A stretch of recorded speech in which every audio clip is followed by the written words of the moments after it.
Hérnia de disco e controle da dor. Esse objetivo vai ser alcançado pelo tratamento conservador real, pela cirurgia ou pelos dois.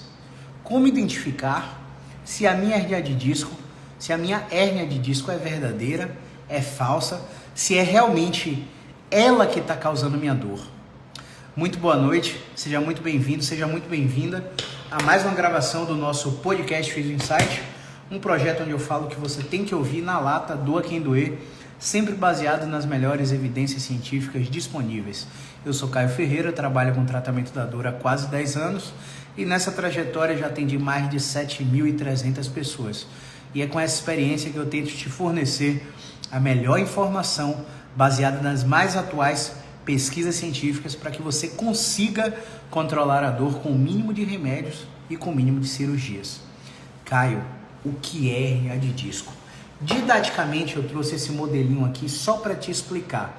Hérnia de disco é meio que um prolapso que esse disco que você está vendo aqui faz em direção à raiz nervosa, que é esse pontinho amarelo que você está vendo aqui, tá? Por diversos fatores, principalmente a idade, isso mesmo.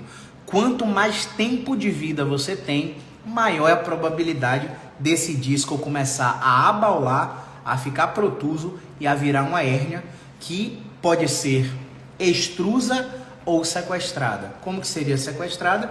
Quando esse disco aqui fica solto dentro do canal nervoso, comprimindo a raiz nervosa com sintomas intermitentes. Uma hora o cara tem uma crise aguda, do nada passa, daqui a pouco tem de novo, e o exame físico é extremamente compatível com o exame de imagem. A gente vai falar um pouco a respeito disso. A qualquer momento que você tiver dúvidas, você pode deixar aqui nos comentários, eu já vou fixar os comentários aqui. Mandem suas perguntas ou casos nos comentários, beleza? Vou fixar o meu comentário aqui para que vocês se sintam à vontade. E se vocês forem do perfil seguidor envergonhado, você pode utilizar aqui essa caixinha de interrogação que está aqui no canto inferior direito da sua tela para mandar sua mensagem oculta. Dessa forma eu consigo te responder e você não é identificado para os demais presentes na live, tá bom? Então, entendido o que é hérnia de disco, quais são os impactos funcionais da hérnia? Comumente, a hérnia de disco ela pode gerar uma coisa que a gente chama de disfunção de descarga. Você começa a se mexer de forma diferente e você não percebe. Você só percebe aquela condição aguda que gera tortuosidade do tronco, onde você fica torto, fica dobrado para frente, não consegue ficar ereto. E aí é facilmente identificável, né? A sua visão no espelho percebe logo. Mas a disfunção de descarga você não percebe. Se você pisar numa balança durante o caminhar, você vai ver que na perna que a dor está irradiando, a dor da hérnia, você não joga o peso do corpo inteiro na balança. Então a balança flutua, se você tiver 80 quilos, ela flutua de 30 a 45 quilos em uma perna e de 40 a 55 quilos na outra. Ou seja, parado em pé de frente para o espelho, como se você estivesse numa fila de banco, automaticamente você descarrega o peso do corpo na perna que não está afetada. A propósito, daqui a pouco a seleção entra em campo e eu vou ter que interromper a live por motivo de força maior. Obviamente vocês vão me perdoar, né? Primeiro Bahia, segundo Bahia, terceiro Bahia, depois meu trabalho. Brincadeiras à parte.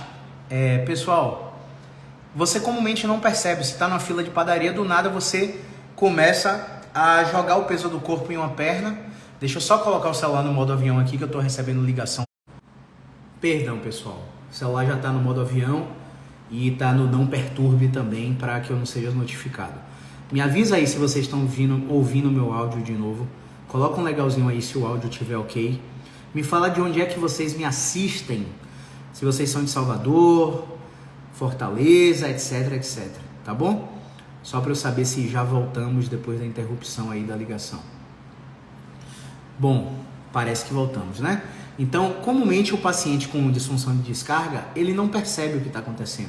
Olhos clínicos treinados de fisioterapeutas começam a entender que o paciente está se movendo de forma diferente. E depois de uma crise aguda de dor de coluna por hérnia de disco, é normal você se movimentar diferente, por umas 3 semanas, no máximo. Porque você está em um comportamento adaptativo para proteger a raiz do nervo. Imagine que a raiz do nervo está comprimida e você basicamente entorta o tronco para um lado para abrir espaço nessa raiz, para essa raiz respirar. Então, por 3 semanas, isso é natural.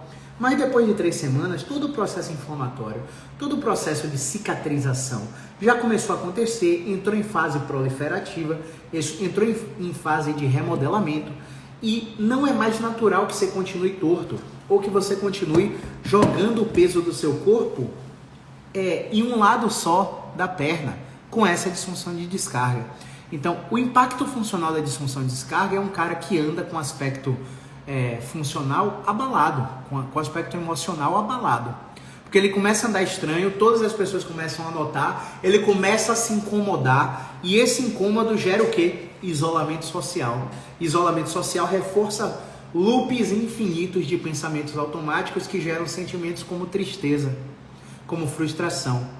E esse isolamento social altera a forma e o funcionamento do cérebro, ao ponto de, por exemplo, praticantes de futebol de base parar de sair com seus amigos e ficarem só dentro do seio familiar com alta irritabilidade, porque toda vez que a pessoa vai para o círculo de amigos, tá todo mundo perguntando se a pessoa tá melhor, e o cara fala, tô melhor, mas é aquele tô melhor para acabar o assunto, sabe?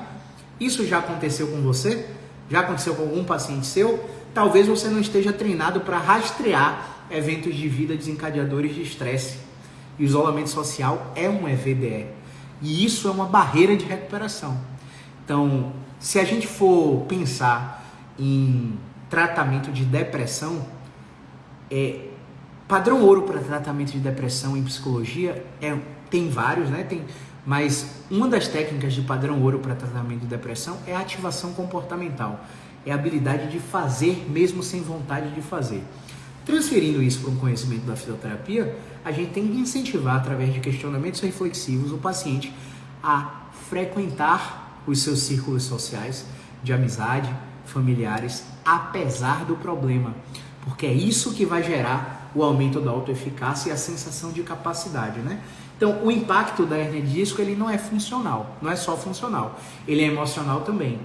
Se atendo mais aos aspectos físicos desse impacto funcional e emocional, a gente vê um paciente com alto absenteísmo, faltando trabalho absurdamente, pegando afastamento de 14 dias, entrando no INSS e aí a ressonância confirmando, olha, tem uma hérnia ali, e o cara exibindo um troféu de portador de hérnia de disco, rótulo diagnóstico, para comprar um carro com desconto. Né? Não sei se você sabe, mas pacientes que têm documentado incapacidade funcional severa secundária à hérnia de disco compram carros com desconto. Né? Existe essa questão também. Quando a gente para analisar pacientes que estão afastados do trabalho e não manifestam o desejo de voltar, eu tenho outra barreira de recuperação que pode acontecer não só na hérnia de disco, como também vários outros problemas. Até o momento, como você pode perceber, o impacto da hérnia de disco não é só funcional, ele é social, ele é emocional e ele afeta, ele afeta diversas dimensões da vida do paciente. Cara, quais são as opções de tratamento que o paciente com hérnia de disco tem? Primeiro, entender que o paciente com dor nas costas, ele é uma bezerra desmamada dentro do sistema de saúde. Como assim? Todos os profissionais querem mamar nesse paciente. Eles querem lucrar em cima desse paciente. O paciente com dor lombar, ele é recebido por fisioterapeuta, ele é recebido por acupunturista, ele é recebido por osteopata, ele é recebido por quiropraxista, ele é recebido por instrutor de pilates, professor de RPG, ele é recebido por liberador miofascial, por terapeuta de ozônio, ele é recebido por médico anestesiologista, médico ortopedista, médico neurocirurgião, médico nefrologista, médico clínico geral. O que mais que ele é recebido aí, pessoal? Ele é recebido por terapeuta de barras de ácias, microfisioterapeuta. Ele é recebido por... O que mais, pessoal? Fala aí pra mim nos comentários. Comecem a interagir aí comigo. Por que eu estou falando isso para vocês? Porque nos guidelines, nas principais diretrizes científicas do mundo, da APTA, da American Physical Therapy Association, da JOSPT, né, Journal of Orthopedic Sports Physical Therapy, nos guidelines britânicos, do NHS, do sistema de SUS da Inglaterra, não há consenso entre o melhor tratamento que esse paciente precisa receber. Portanto, não precisava haver essa miscelânea de profissionais aptos a lidar com o problema. Afinal, a maioria desses tratamentos supracitados, anteriormente citados, não tem evidência científica que comprova eficiência no tratamento da dor, principalmente no tratamento da hérnia de disco. Se a gente fosse desmembrar a condição de hérnia de disco em 3 grandes grupos, o primeiro grupo, de 1 a 2%, seria uma dor por patologia grave. O cara tem até hérnia de disco na ressonância, mas na verdade ele está com câncer, com a tuberculose óssea, com a metástase, com a infecção na coluna. Patologia grave, 1 a 2% dos casos. Se a gente for parar para pensar no segundo grande grupo, 5 a 10%, dores específicas, radiculopatias, aprisionamentos, compressões neurais reais, né, estenoses de canais laterais foraminais e estenose de canal central, né, condições específicas que geram aquela dor. E o terceiro grande grupo, de 90 a 96% dos casos, dores inespecíficas, sem relato de trauma, queda ou acidente. E hoje eu estava conversando com uma paciente, na verdade, e essa paciente estava me procurando pela 3ª vez.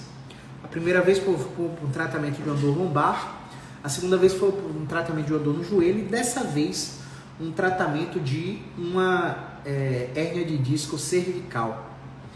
E ela chegou à conclusão, através de vários pontos de questionamento reflexivo, de que todas as vezes que ela precisou do meu serviço, ela estava em uma fase de transição na sua vida. Para você parar para entender que os maiores fatores de risco para crise de coluna, seja ela uma agudização de uma dor crônica, ou seja ela um primeiro episódio de crise de coluna, os maiores fatores de risco não são físicos. Não é estar obeso. Sedentarismo é um fator de risco, mas não é nem tão potente assim, né? Você tem como fator de risco percepção de esforço dado por recompensa recebida no trabalho, reconhecimento recebido. Você tem como fator de risco o tamanho de sua família. Se sua família tem 3 membros ou mais, você tem maior fator de risco para ter crise. Não me pergunte por quê.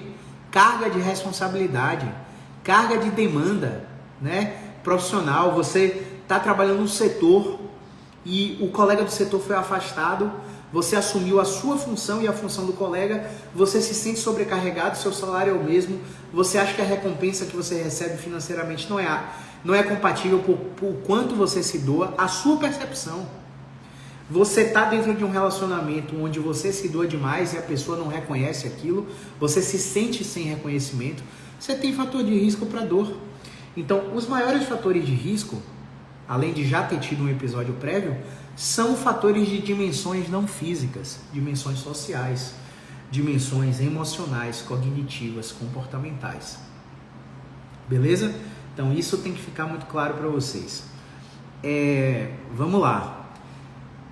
Esse paciente ele tem diversas opções de tratamento, muitas delas não tem evidência nenhuma de que funciona.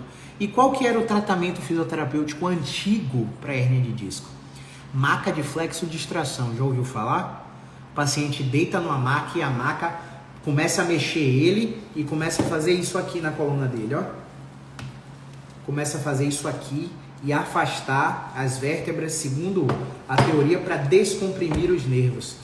Vários pacientes foram submetidos a planos de tratamentos em grandes franquias de fisioterapia, de um tratamento que só responde 0,6% dos pacientes. A probabilidade é muito baixa. Assim como você fazer uma ressonância e a ressonância acusar seu problema. Para você ter um problema acusado pela ressonância, a gente precisa fazer 250 mil ressonâncias para achar um problema que a ressonância é capaz de detectar. Os outros 249.999 não encontram nada que justifiquem a dor do paciente. Ah, mas se o meu caso for grave, eu quero a ressonância de qualquer jeito. O médico que não me passou a ressonância é ruim. Na verdade, ele é bom. Ele te livrou de uma série de processos iatrogênicos. Como assim, Caio, o processo iatrogênico? É simples. Quando você pega uma ressonância magnética e a ressonância magnética vem com todas aquelas alterações, seu comportamento muda, seu movimento muda, seu jeito de dobrar muda, seu jeito de se vestir muda, e você começa a adotar comportamentos que a gente chama de mal adaptativos, jeitos de se movimentar errados, por proteção excessiva, porque você acha que está machucado e que se você não tiver essa cautela, você vai se machucar ainda mais. Então, existem vários artigos, inclusive essa semana eu postei uma série deles.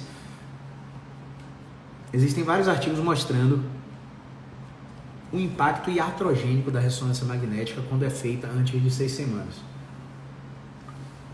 Existe uma força-tarefa chamada Choosing Wisely em várias áreas.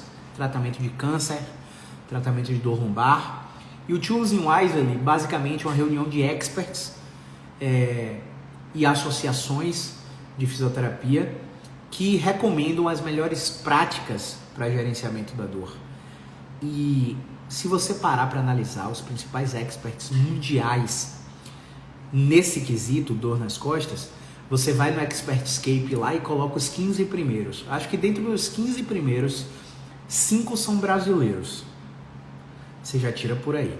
Desses 5 brasileiros, 3 fazem parte do Choosing Wisely. No Choosing Wisely, a recomendação foi expressa. Teve a crise de coluna, não façam a ressonância magnética antes de 6 semanas da crise. Ponto.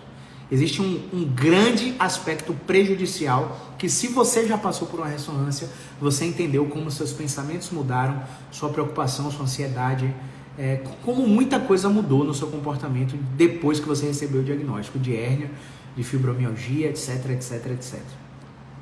Tá? Então, o tratamento antigo era a maca de flexodistração. Acreditava-se que quando a gente descomprimia a coluna vertebral, a hérnia respirava e o sintoma aliviava. E as evidências científicas não provaram que isso era verdadeiro. Qual que é o tratamento antigo para hérnia de disco? Você deitar numa maca, receber alongamento, fortalecimento, choquinho, calorzinho, infravermelho, manta térmica, ondas curtas, forno de Beer. Tem clínicas que ainda aplicam em articulações de extremidade, etc. Parafina, né? São coisas que já estão obsoletas, né? Tratamento completamente sem evidência científica e que é praticado na maioria das clínicas e ambulatórios que prestam serviço através de planos de saúde. Caio, o fortalecimento não melhora a dor? Porra, não melhora, velho. Não melhora porque quando sua dor começa a melhorar, ainda não teve tempo suficiente para você ganhar força. E quando a gente analisa um programa de exercício de 6, 8, 12 semanas, o paciente que foi submetido ao programa de exercício não aumentou a força muscular e mesmo assim melhorou da dor. Portanto, a melhora da dor é impacto de um efeito neurofisiológico e não da aquisição de força. Se você tem dor e faz academia, você já deve ter percebido que você fez academia com dor por vários períodos. É diferente de um relato de um conhecido seu que falou: olha, eu tenho dor ciática, minha dor irradiava para a perna, eu comecei a fazer musculação e melhorei. A gente está falando de um paciente que era sedentário, que tinha como fator de risco o sedentarismo, quebrou o sedentarismo e por ter tirado o fator de risco melhorou. Mas isso não é uma relação de causa e efeito onde eu ganhei força na musculação e melhorei da dor ciática. Mas se mesmo diante dessa informação você prefere continuar tomando esse tipo de conduta, é por sua conta e risco, querido, querida, beleza? Então vamos lá. Qual que é o tratamento fisioterapêutico moderno? A modernidade não requer tecnologia. Anote isso que eu estou te falando aí. A modernidade, a contemporaneidade no tratamento da dor crônica, da hérnia de disco, não requer tecnologia. Fisioterapeutas pelo mundo estão investindo em instrumentos diagnósticos, testes sensoriais quantitativos, termografia, macas de flexodistração que custam mais de 30 mil reais, botas de compressão pneumática para fazer recovery, máquinas de vácuo máquinas de oxigenoterapia hiperbárica e recursos como ozônio, eletrólises percutâneas e todo esse investimento não tem diminuído a dor e a incapacidade de pacientes com hérnia de disco. Quando a gente vai para o livro do Adrian Lowe e do Emílio Puentedura, o Pain Neuroscience Education, eles são taxativos. As pesquisas científicas comparam terapia manual, prescrição de exercício e educação em neurociência da dor. Educação em neurociência da dor nada mais é do que uma base de conversas através de questionamento socrático, dando sentido à dor do paciente para fazer com que eles entendam como o cérebro funciona em um paciente com dor crônica. Quando a gente fala de intervenções fisioterapêuticas para controle da dor em hérnia de disco, a gente tem dois efeitos. Perdão. O primeiro efeito é o efeito down top, onde eu tenho um estímulo, seja ele sucessivo ou não, e o cérebro libera analgésicos no sistema nervoso periférico e na corrente sanguínea, e eu tenho um controle da dor. O segundo estímulo é um estímulo que a gente chama de bottom-up, ou down-top, na verdade, ou bottom-up, que é onde eu faço um estímulo na periferia e a periferia manda informação para o cérebro controlar a dor. Esse estímulo na periferia, ele não é duradouro. Mas o contrário, aquele primeiro estímulo que eu até falei errado e vou corrigir agora, que é o top-down, que vem do sistema nervoso central para o sistema nervoso periférico, ele é alcançado através do making sense of pain, da habilidade que um terapeuta tem de dar sentido à dor. Então, eu tenho duas coisas para falar a respeito de uma técnica que é muito bem difundida, chamada microfisioterapia. Eu já fui paciente de microfisioterapeuta. Realmente, o processo de toque sutil, com demarcação de datas de eventos de vida desencadeadores de estresse e traumas, são incríveis, né? O microfisioterapeuta, ele não me conhecia, ele fez toda a propedêutica de tratamento microfisioterápico em mim e falou de um trauma que eu sofri com 16 anos, que só 2 pessoas da minha família sabem do trauma. E ele falou com precisão sobre o teor do trauma e sobre a data do trauma, o ano do trauma, né? Então, isso é fantástico. Depois de receber uma intervenção dessa, você tem 2 caminhos. Entender o processo pelo qual o trauma ainda gera raiva, luto, emoções negativas em você, modificando seu pensamento e alterando seu comportamento e lidar com isso. Mas você tem um segundo caminho, que é descompensar. Você psicologicamente abrir uma demanda e uma ferida que nenhum microfisioterapeuta é capaz de tratar, somente psicólogo. Então, eu já atendi os 2 perfis de pacientes e por isso hoje, mesmo tendo passado como paciente, eu não recomendo a nenhum paciente com dor crônica fazer isso, tá? Exatamente por esses motivos. E aí você realmente tem o direito de concordar ou não. É o que eu recomendo aos meus pacientes. Que às vezes você não tem suporte psicológico e abre um trauma lá que você não imaginava que existia e começa a descompensar com humor depressivo, tristeza excessiva, etc, etc, etc. Enfim, o tratamento fisioterapêutico moderno para hérnia de disco é a educação em neurociência da dor.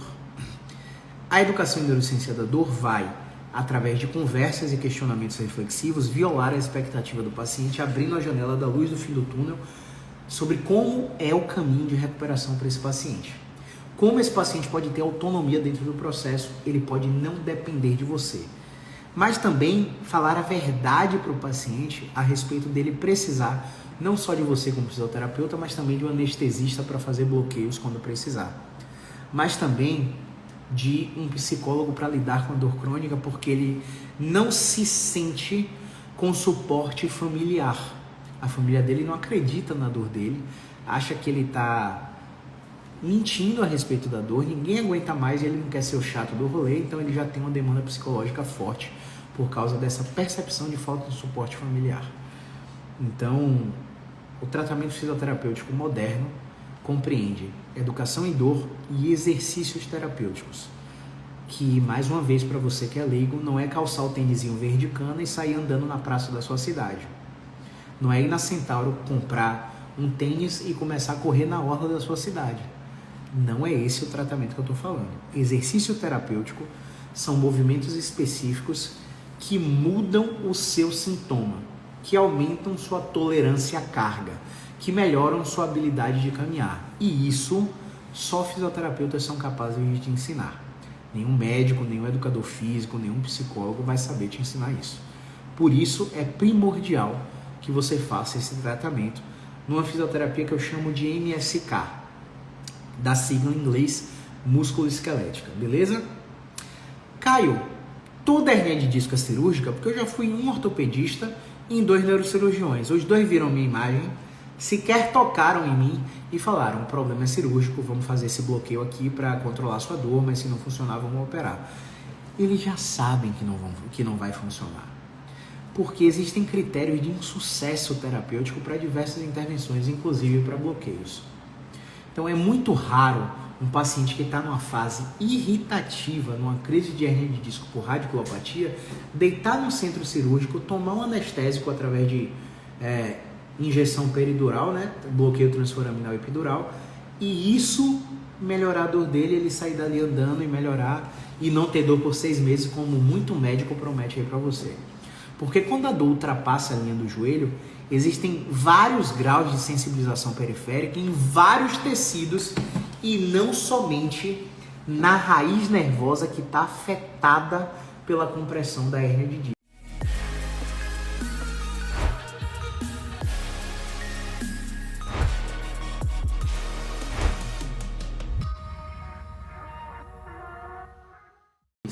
Entende? Então, os fatores biológicos são apenas um dos 7 fatores que estão fazendo esse paciente perpetuar a dor. Isso tem que ficar claro para o paciente. E talvez o médico, por viés de interesses capitais, não explique isso para o paciente. Então, você fala a respeito da sua experiência com os pacientes, para que o paciente seja educado e decida por si mesmo se vale a pena se submeter ao procedimento. E assim, eu não me lembro de um paciente que eu fiz esse processo de educação em dor e mesmo assim ele foi se submeter ao bloqueio. Eu me lembro dos pacientes que eu identifiquei a necessidade de intervenção com bloqueio e eles saíram daqui direto para consulta com anestesista para fazer os bloqueios. Porque sim, os quadros de compressão nervosa por hérnia de disco, comumente os exercícios terapêuticos eles são doloridos e existe uma probabilidade da 6ª para a 8ª semana de haver uma estagnação na evolução. Então já deixo o paciente de pré-aviso para na 6ª ou 8ª semana ele começar a se consultar com o anestesista. Esse anestesista, que trabalha com muitos dos meus pacientes aqui em Salvador, comumente coloca um antidepressivo, um gabapentinoide ou um opioide tópico através de adesivo e o paciente volta para mim. Muitos desses pacientes voltam tolerando muito mais as atividades dos nossos exercícios de descarga de peso e começam a evoluir. Os que voltam sem essa tolerância à carga são submetidos a bloqueio transforaminal epidural. Não é bloqueio venoso de você ir fazer 10 sessões na veia. Não é bloqueio simpático de você pegar ponto gatilho e infiltrar xilocaína, corticoide intramuscular. Não. É bloqueio na raiz do nervo, despejando corticoide, despejando anti-inflamatório na raiz nervosa irritada. Pense que não é só a hérnia que está comprimindo aquele nervo, porque o processo químico inflamatório que acontece com a compressão nervosa, ele vai alterar a permeabilidade da membrana dos tecidos do nervo nervorum, do nervo sinus vertebral de Lusca, de todas as artérias e vasos que estão passando aqui, ó. Não é só o nervo que está passando aqui nesse buraquinho. Aqui tem gordura, tem ligamento, tem artéria, tem um bocado de coisa passando aqui. E todas essas coisas ficam edemaciadas. Então, o que faz você acreditar que vou fazer uma ressecção através de uma cirurgia endoscópica minimamente invasiva e vou tirar aqui esse fragmento herniado e acabou o problema. Toda aquela outra região está ali demasiada. E eu já presenciei em hospitais que eu trabalhei pacientes que foram submetidos a esse tipo de cirurgia e acordaram da sedação querendo matar o cirurgião de tanta dor que estava sentindo, porque a cirurgia é um trauma. E quando a gente fala de cirurgia para casos de dor crônica, seja específica ou inespecífica, o índice de sucesso é 2:1. 46% dos casos continuam com dor. E muitos dos casos que melhoram da dor continuam com incapacidade. Lembra do comportamento funcional mal adaptativo que eu falei no início da live? O comportamento ele foi alterado e o cérebro criou um engrama de como se mexer protegendo a raiz nervosa.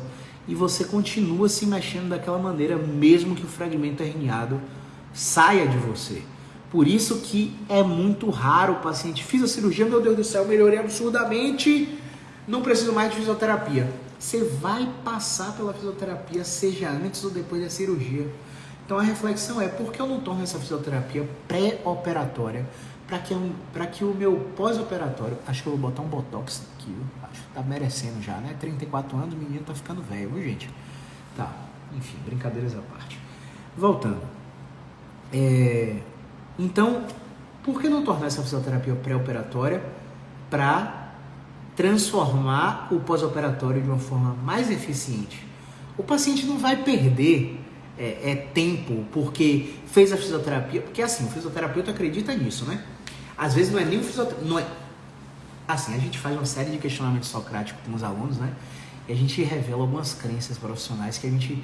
Meu Deus, de onde que esse profissional tirou isso? Tem fisioterapeuta que acredita que o paciente vai achar que foi desperdício fazer o tratamento pré-operatório uma vez que o tratamento não funcionou e mesmo assim ele foi para a cirurgia. O paciente não falou isso pro cara, mas a mente do cara tá pensando isso. E se a mente está pensando isso, o comportamento, a linguagem corporal e verbal já mudou. Porque ele tem a crença de que ele está enganando o paciente, velho. Você entende como é louco essa parada?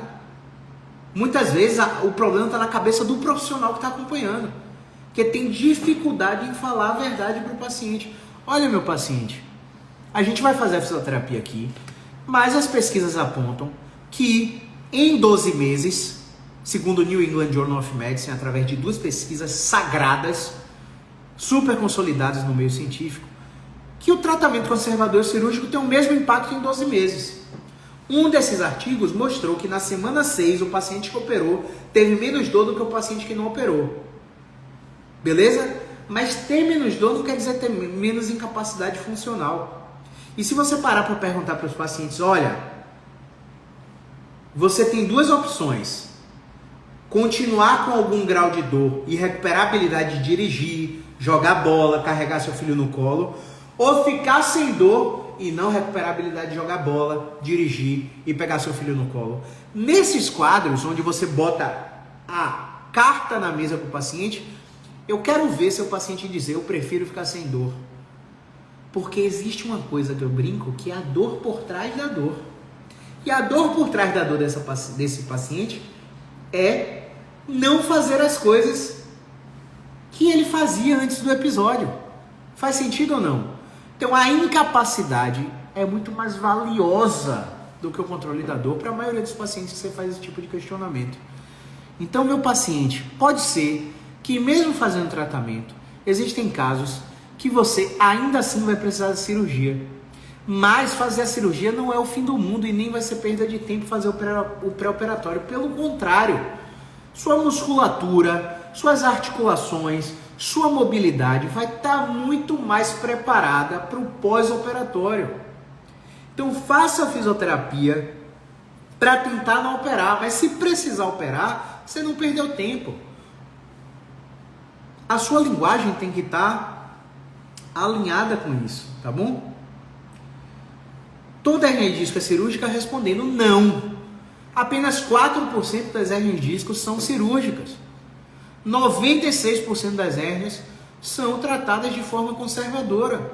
Só que você saiu do médico achando que conservador é tomar remédio anti-inflamatório, antidepressivo, opioide, fazer bloqueio, tomar injeção de corticoide, pegar Duoflan, tomar Dodecadron em emergência. Para você o tratamento conservador é isso e não é. O tratamento conservador é fisioterapia musculoesquelética baseada em evidência. Esse é o tratamento conservador. Beleza?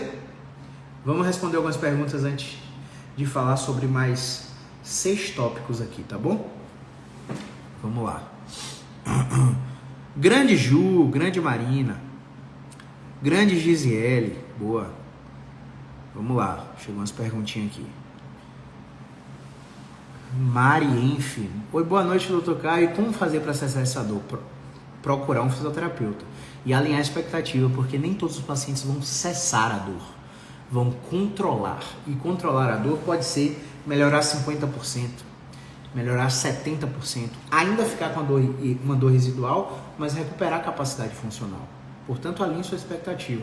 Curanderismo do Brasil é crime, portanto, não podemos prometer cura.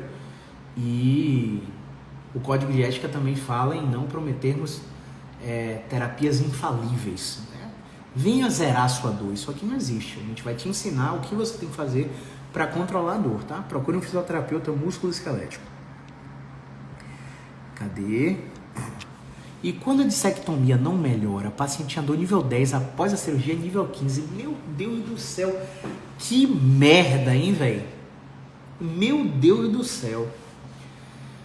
Caramba, não melhorou com a dissectomia. Foi um paciente que você diagnosticou com radiculopatia, síndrome radicular, fez o tratamento conservador respeitando os 3 marcos principais dos tratamentos da radiculopatia.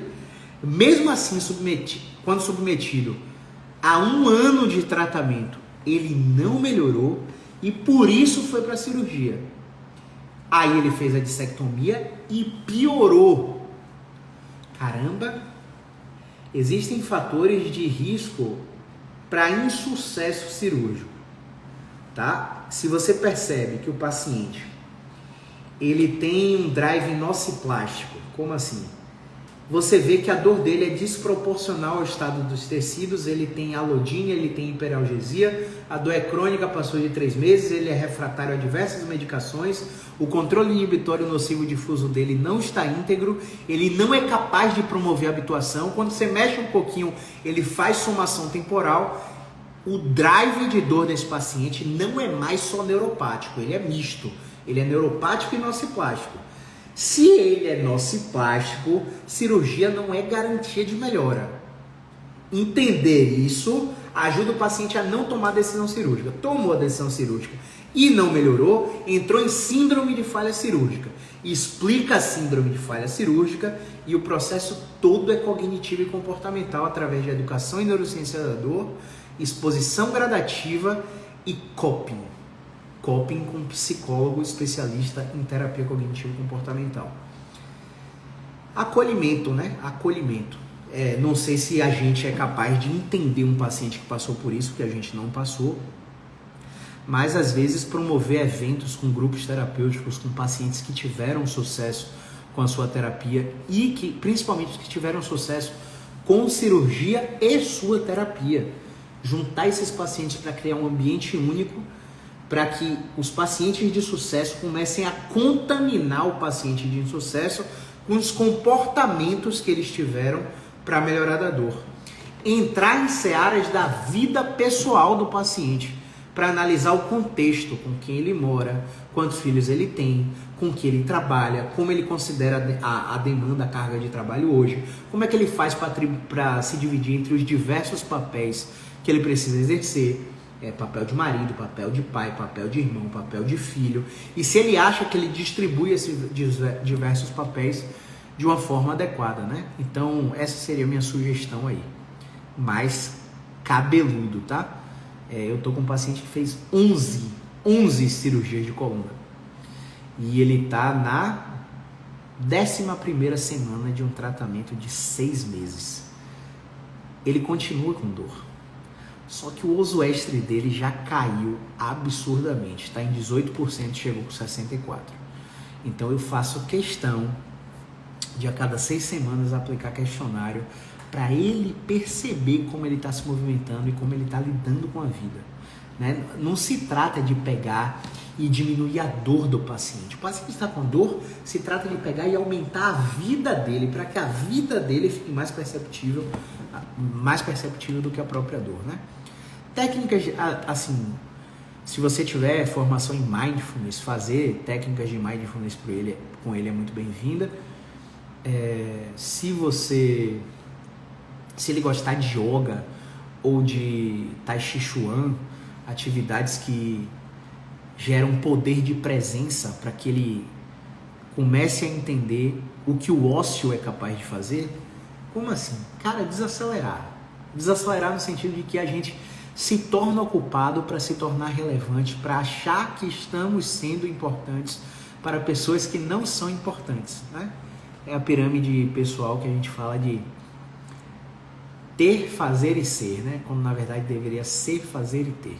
Estou viajando aqui em desenvolvimento pessoal porque faz muito sentido para os meus pacientes. Eu, inclusive, faço um over-delivery com esses pacientes, presenteando esses pacientes com um livro. E esse livro é de desenvolvimento pessoal.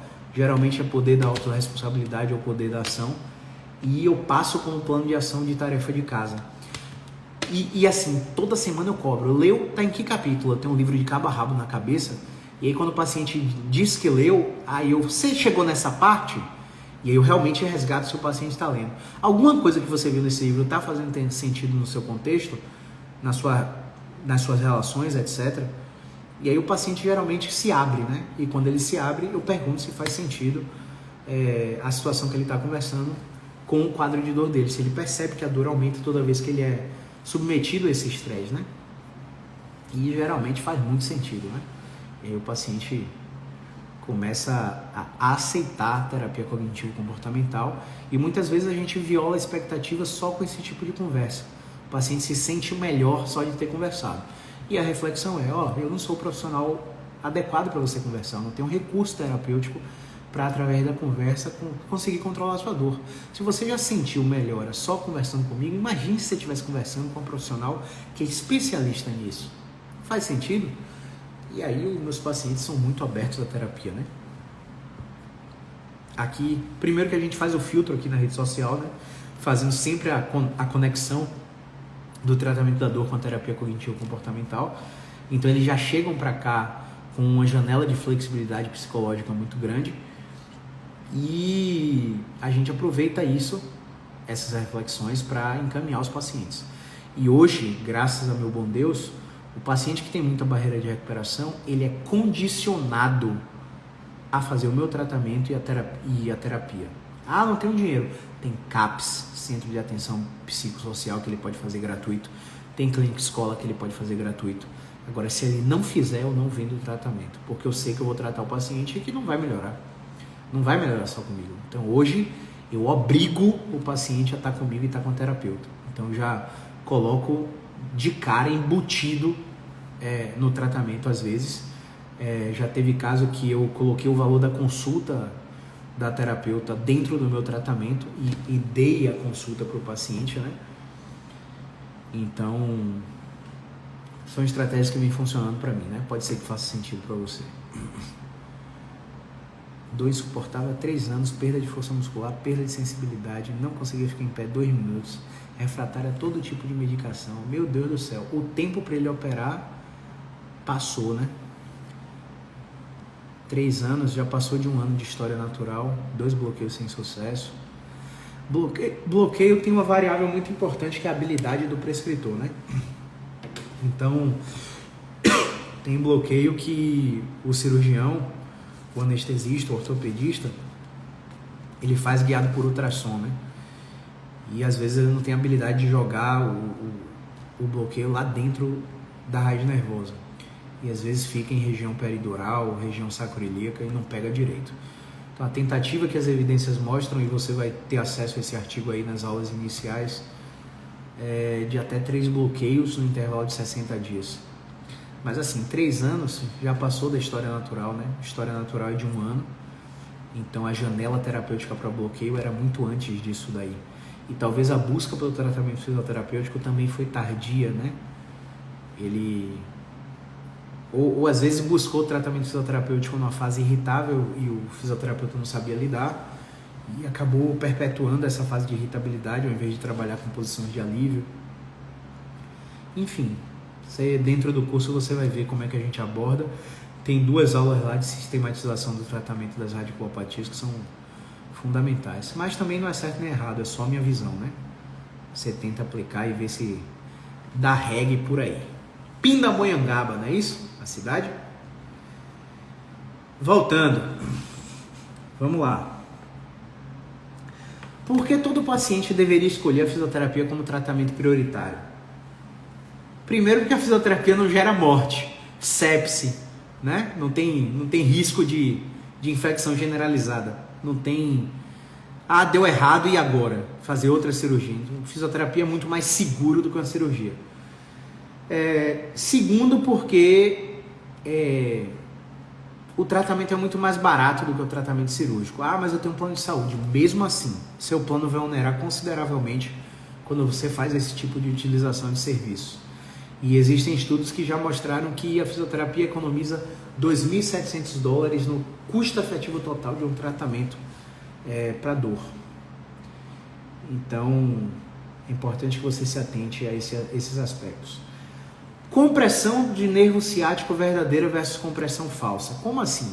Minha dor está irradiando para a perna e o médico falou que está com a compressão, mas o físio falou que não é compressão. É muito simples. Deita de barriga para cima e levanta a sua perna reta. Se você estiver levantando sua perna e ela não passar daqui e produzir sua dor na coluna irradiada para a perna, você tem um teste de compressão do nervo real, positivo. E o seu nervo, de fato, pode estar aprisionado. Só que na fisioterapia, a gente tem algumas técnicas que geram, vamos dizer assim, didaticamente só, tá? Descompressão neural.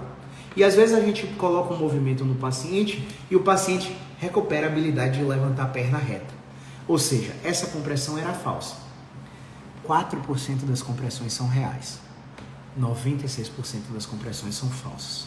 Então não acha que toda dor na perna é compressão de nervo, é o nervo ciático afetado, porque literalmente não é. Qual a importância do exame de imagem nesse processo? Nas primeiras 6 semanas, literalmente nenhuma importância.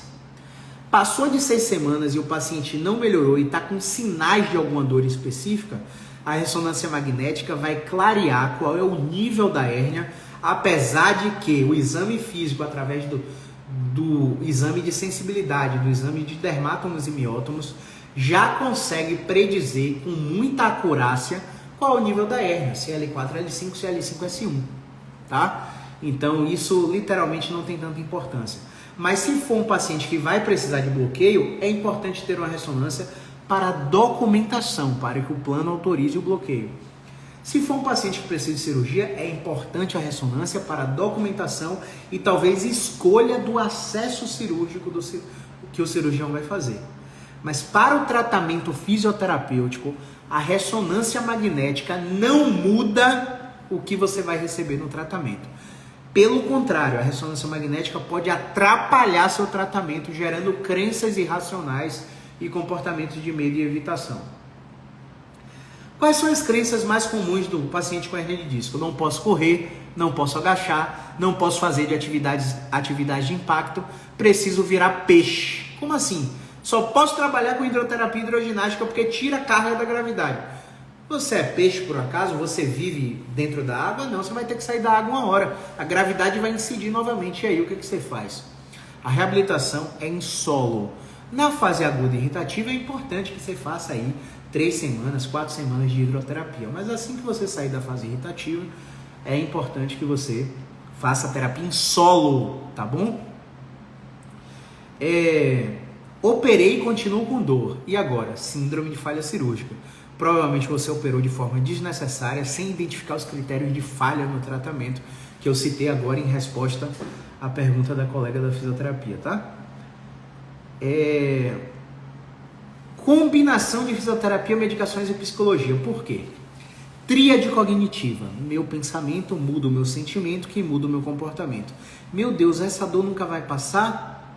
Tristeza, frustração. comportamento, proteção e evitação. Quanto mais eu protejo, mais eu fico rígido, mais eu perco mobilidade, menos eu frequento angulações de movimento da minha coluna que precisam ser frequentadas para que eu não tenha disfunções de controle e disfunções de movimento. Portanto, eu tenho um ciclo infinito de piora do meu quadro e por isso eu entro nesse loop de perpetuação da dor. Portanto, a fisioterapia vai agir de forma comportamental a combater o medo, a sua evitação, as disfunções de descarga que você assumir no quadro de hernia de disco. As medicações vão fazer o seu tratamento mais confortável, porque tem paciente que acredita que não vai ter dor no processo de reabilitação. Se é tratamento da dor, por que eu sinto dor fazendo tratamento para dor? Óbvio, porque você precisa ser um vencedor. Pegou a sacada? Se você precisa ser um vencedor, as estratégias que você precisa aprender precisam gerar resiliência e adaptações no processo de dor que você sente.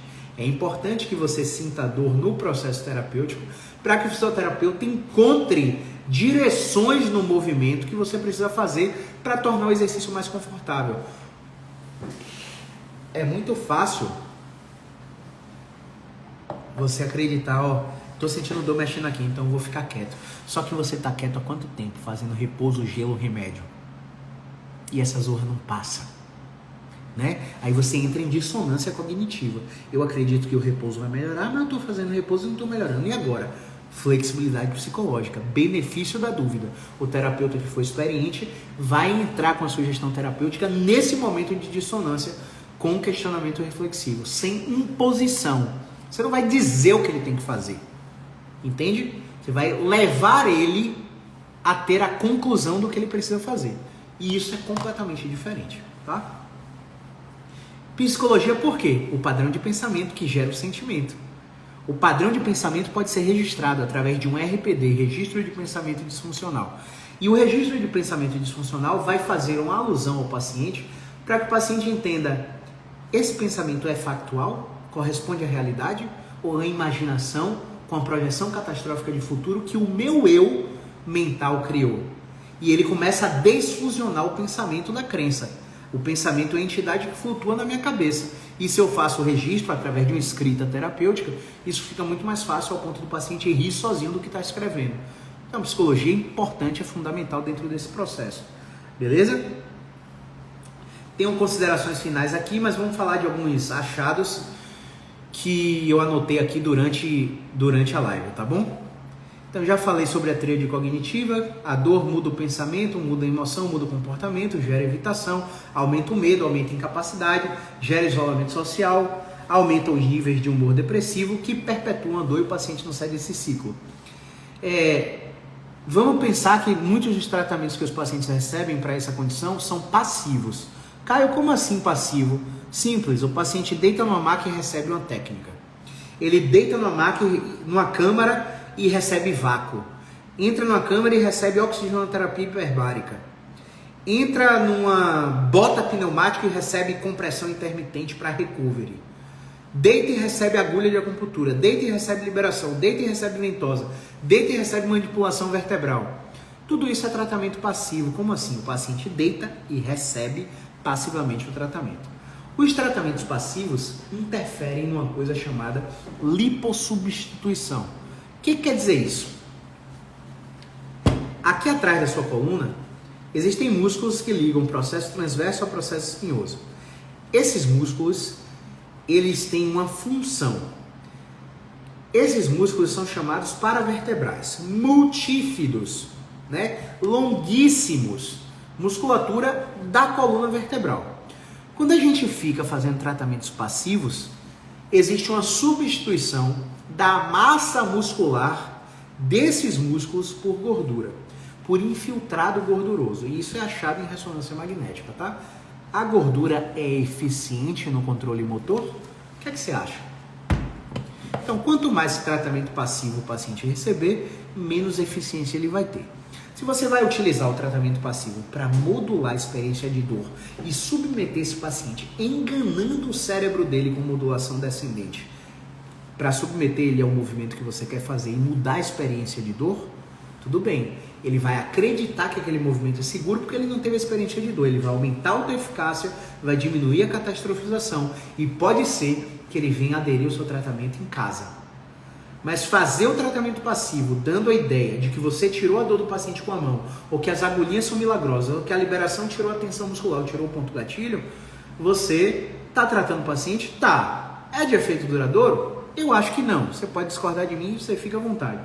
E você está ferindo o princípio da autonomia, que é uma diretriz de todo profissional de saúde, médico, fisioterapeuta, psicólogo. Você faz terapia até se tornar seu próprio terapeuta.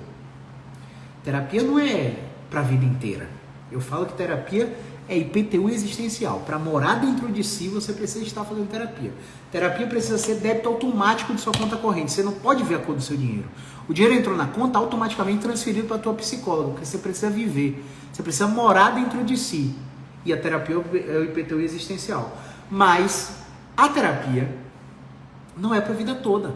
Você precisa ter autonomia dentro do seu processo terapêutico para fazer regulação emocional, para fazer regulação dos seus pensamentos, para fazer normalização do sistema nervoso, para fazer dessensibilização sistemática e diversas outras técnicas que são extremamente aplicáveis a pacientes com dor crônica.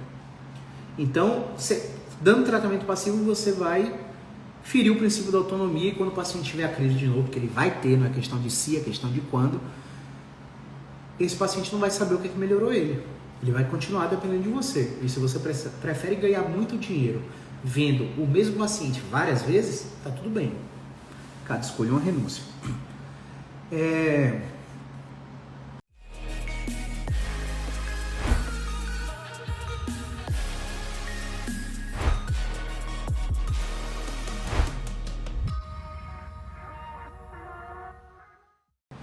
Pandemia, número de... Ah, sim, olha só. Na pandemia, o número de cirurgias que estavam marcadas em grandes hospitais caiu drasticamente. E quando a pandemia arrefeceu, vários pacientes que foram contatados pelo hospital para ir fazer a cirurgia, porque agora tinha vaga, não voltaram para fazer cirurgia. Porque o curso evolutivo da história natural resolveu o problema deles. E aí tem um paper do Ian Harris, que é o Surgery for Chronic Musculoskeletal Pain, The Question of Evidence, que ele documentou 6.784 cirurgias e apenas 14% delas eram realmente necessárias. O estudo está publicado na PEN. O Ian Harris é um cirurgião ortopédico, portanto não é um conflito de interesses entre fisioterapeuta e ortopedista, como muitas pessoas pensam, mas sim um desencontro de informações de pessoas que trabalham com prática baseada em evidência e pessoas que trabalham com prática baseada em achismo. Eu acho que a cirurgia é para você, vamos operar porque eu vou ganhar meu dinheiro aqui e acabou. Enfim, reflita sobre isso. Já falei da economia de $2.700, agora eu vou falar sobre um processo bastante coerente e que é super explicado aos pacientes que têm hernia de disco. Nossa, está inflamado. E realmente nas fases iniciais está inflamado. Mas quando o cara está com dor crônica, passou de 3 meses, não está mais inflamado. Só que quando ele recebe a informação de que está inflamado, ele não precisa da recomendação do médico para tomar um anti-inflamatório. O que você acha? Você acha que precisa? Meu amigo, ele saiu do médico, ele vai direto na farmácia. Ele vai direto na farmácia comprar o anti-inflamatório, porque ele ouviu do médico que está inflamado, ouviu do fisioterapeuta que está inflamado. E para ele deve ajudar, porque faz sentido. E se faz sentido, tem coerência para ele seguir um tratamento. Aí ele vai ter que submeter o sistema gastrointestinal dele a diversos anti-inflamatórios até ter colaterais, como sangramento gastrointestinal, azia, gastrite, refluxo, dor de estômago, para ele parar de tomar. E tem gente que não tem sensibilidade anti-inflamatória, usa de forma crônica. E quando ele tem um novo episódio, 3, 4, 5 anos depois, há 5 anos atrás, quando eu estava em crise, eu tomei aquele anti-inflamatório, eu vou comprar de novo, que deve funcionar. E você estimula uma cultura que torna o paciente refratário à medicação, porque uma hora ele vai precisar daquela droga.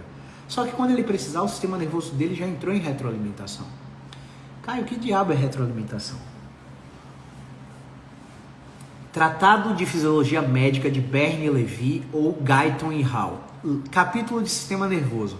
Retroalimentação negativa é a capacidade interna do seu corpo de produzir o que você está botando de fora. Se você está colocando anti-inflamatório e analgésico de fora, o seu corpo vai parar de produzir essas substâncias, porque ele não vai gastar energia à toa se você já está colocando de forma exógena uma substância.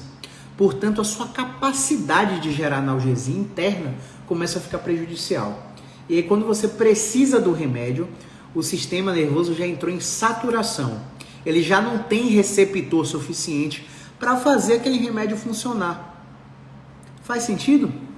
Então, é importante que você ensine ao paciente, por exemplo, tem um artigo muito recente, 2023, final de 2023, que está até aqui nos meus destaques na aba artigos, esqueci o autor agora, que ele fala de fatores genéticos ligados a pacientes que têm dor lombar e se recuperaram e pacientes que têm dor lombar e cronificaram. E acredite, quem tomou anti-inflamatório cronificou. Quem não tomou recuperou mais rápido. E aí, qual que é a teoria bioquímica por trás? Quando a gente compara o paciente que tem dor lombar, que está em crise, a gente vê uma cascata de liberação de uma substância chamada neutrófilo. O neutrófilo faz parte de uma cascata química liberada chamada quimiotaxia, que vai deslocar macrófagos para a região afetada para degradar o tecido inflamado e reconstruir, fazer proliferação fibroblástica, neoangiogênese naquela região. Beleza?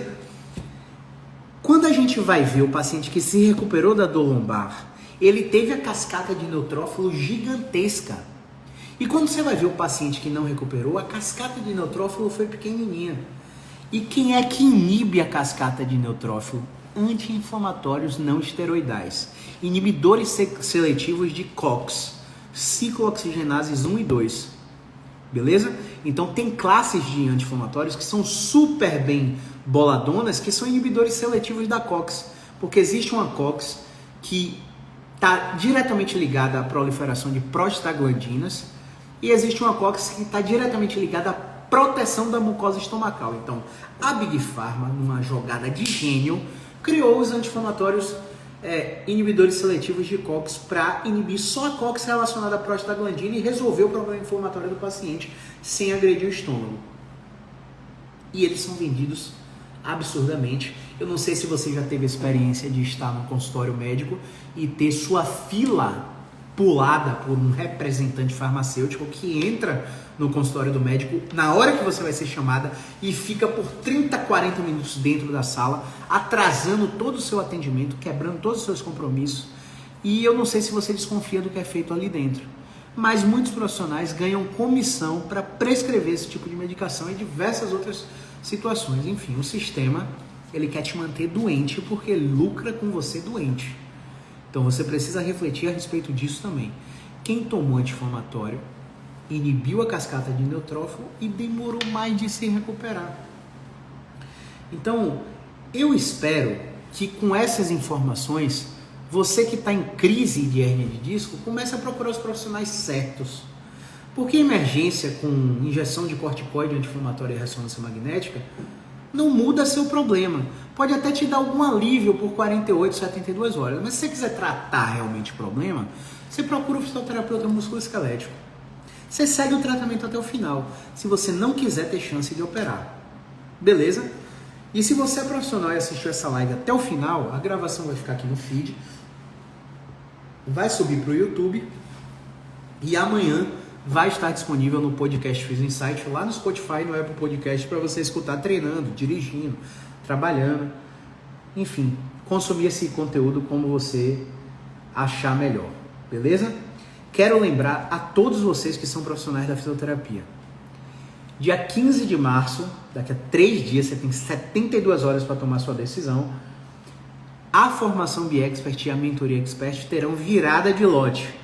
O desconto até 15 de março é de R$2.000 na mentoria e R$1.700 no BiExpert. Passou de 15 de março, vai ter virada de lote, você vai entrar pagando mais. A gente só tem 7 vagas com esse valor. Então eu espero que você aproveite. Hoje é terça, quarta, quinta e sexta, até sexta-feira, tá? Se você tiver qualquer dúvida, vai nos meus stories. Tem um link no meu perfil que tem o site para pacientes, o site para quem não é aluno, o site para quem já é aluno e quer virar mentorado. Clica no site do seu interesse, lê todas as informações.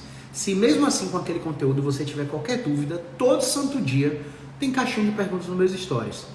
Não me manda direct porque eu não sigo quase ninguém aqui, e quando eu não sigo a pessoa e você me manda direct, vai para caixa oculta. Aí eu só vejo 1, 2, 3 semanas depois.